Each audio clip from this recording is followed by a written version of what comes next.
Bom dia, professor Fernando, mais uma aula de geografia, essa aula para os alunos do segundo ano do ensino médio, tá? Página 87 da apostila 1, então finalzinho da apostila 1, as duas páginas para nós terminarmos esta apostila, né? E o tema central é urbanização no Brasil. Então, nós já trabalhamos urbanização, né, anteriormente. Eu vou mais dar uma reforçada e colocar alguns pontos que não foram colocados, é importante estar salientando isso, tá? Quando eu falo de urbanização no Brasil, a primeira coisa que eu tenho que colocar para vocês, que a urbanização do Brasil, ela ocorreu de uma forma muito acelerada e caótica, né? Então aconteceu de uma forma muito rápida e totalmente desorganizada. Então a urbanização do Brasil, ela foi diferente, por exemplo, da urbanização que ocorreu nos países desenvolvidos, né? Que teve um processo de urbanização mais lento, porém planificado, né? Então tudo isso, né, dá uma dimensão, né, dos problemas urbanos que nós temos, né, devido a essa urbanização acelerada e caótica. Tá, a urbanização no Brasil, ela ocorre entre as décadas de 60 e 70, né, décadas importantes no Brasil. Quais os fatores que fizeram ocorrer essa urbanização no Brasil?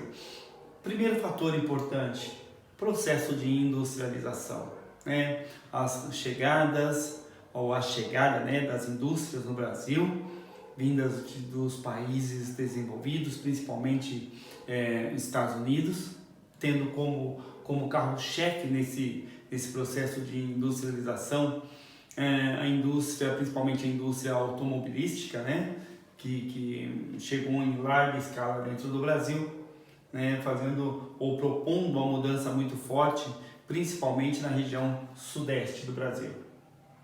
Segundo fato importante é o chamado êxodo rural, ou seja, o período em que as pessoas começaram a sair do campo e vir para a cidade, né? Esse processo aconteceu de forma conjunta ao processo de industrialização, né? Onde as pessoas passaram a sair do campo e vir para a cidade em busca de melhores condições de vida. Outro problema colocado são os problemas socioeconômicos do setor primário. Quais são esses problemas? Posso citar alguns, como mecanização do campo, né? Mecanização do campo. Então, o campo mecanizado, ele oferece uma menor oferta de trabalhos, né? As pessoas saem do campo, como eu já disse anteriormente, para melhorar as suas condições de vida, né? Outra questão importante dentro desse processo do setor, o problema do setor primário, é a grande concentração de terras, né? Então, grande quantidade de terras nas mãos de um número muito pequeno de pessoas. Então, vai faltar terra para aquelas pessoas que realmente trabalham com a terra.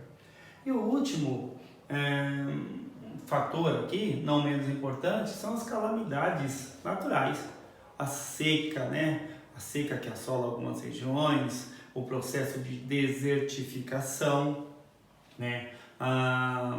As queimadas constantes, né? Então, todos esses problemas, todas essas calamidades naturais fazem com que nós tenhamos a saída das pessoas do campo rumo à cidade,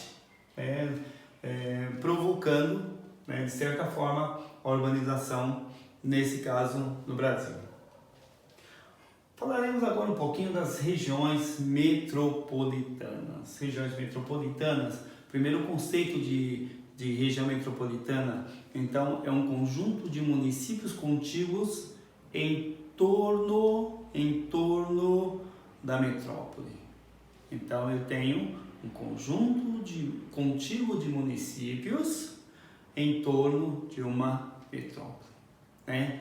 Então, esses municípios que ficam em volta da metrópole vai formar o que nós chamamos de região metropolitana ou grande, né? No caso, Grande São Paulo, Grande Rio de Janeiro, Grande Curitiba e assim sucessivamente.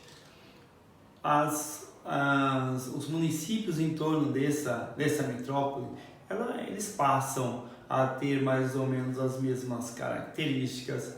Esses municípios passam a ser cidades dormitórios, né? Grande parte dos trabalhadores desses municípios que ficam em volta dessa metrópole saem para trabalhar durante o dia e só volta ao anoitecer. Então esse é o conceito de região metropolitana. Quando essas regiões foram criadas no Brasil? Entre os anos de 1973 e 74, né? E a partir da criação dessas regiões metropolitanas, próximas às grandes metrópoles, elas começam a sofrer o que nós chamamos de inchaço urbano, né? Ou seja, grande concentração de pessoas. E a partir desse inchaço urbano, nós passamos a ter todos os problemas sociais, econômicos, imaginários, né? Até de ordem, posso citar alguns: congestionamento, a poluição nos 3 níveis, atmosférica, poluição sonora, poluição visual. Nós vamos ter problemas como enchentes, nós vamos ter problemas como aquecimento global, chuva ácida e assim sucessivamente. Tá? O Brasil conta hoje com mais ou menos 71 regiões metropolitanas. Só o estado de São Paulo, um estado que nós vivemos, né, tem 3 grandes regiões metropolitanas. Tem a região metropolitana de São Paulo, tem a região metropolitana da Baixada Santista e tem a região metropolitana de Campinas, né, na próxima cidade de Campinas. Temos outras regiões metropolitanas, temos região metropolitana do Rio de Janeiro, região metropolitana de Salvador, região metropolitana de Curitiba e assim como tantas outras regiões metropolitanas, né?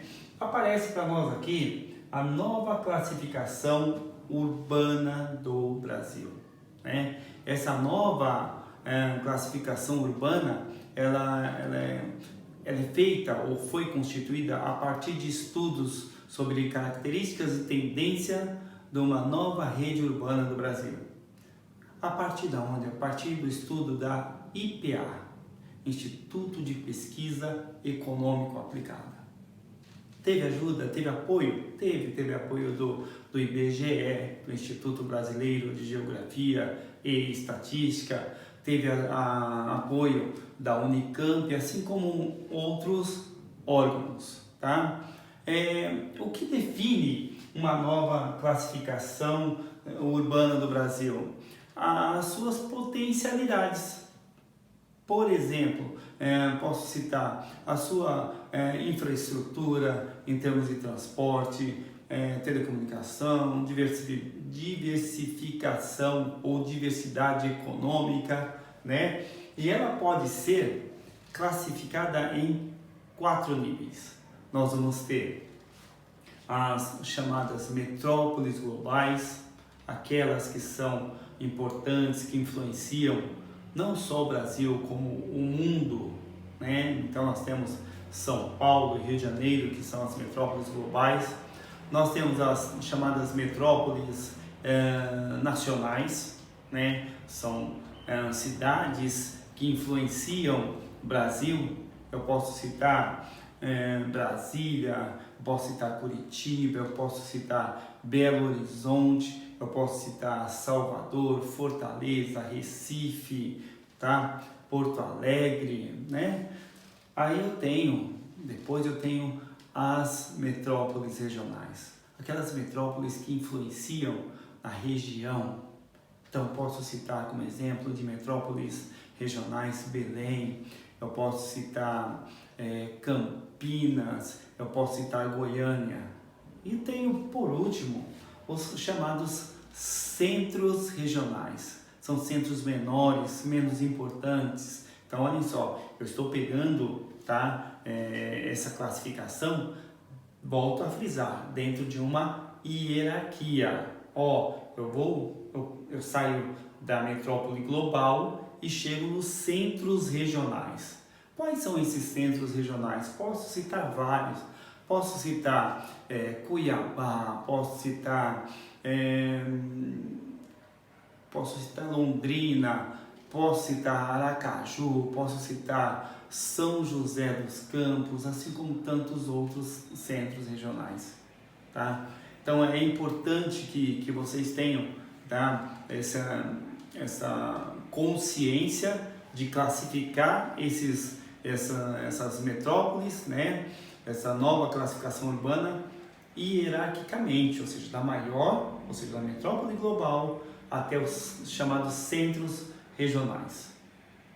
Galera, por hoje é só. Obrigado pela atenção. Até a próxima aula.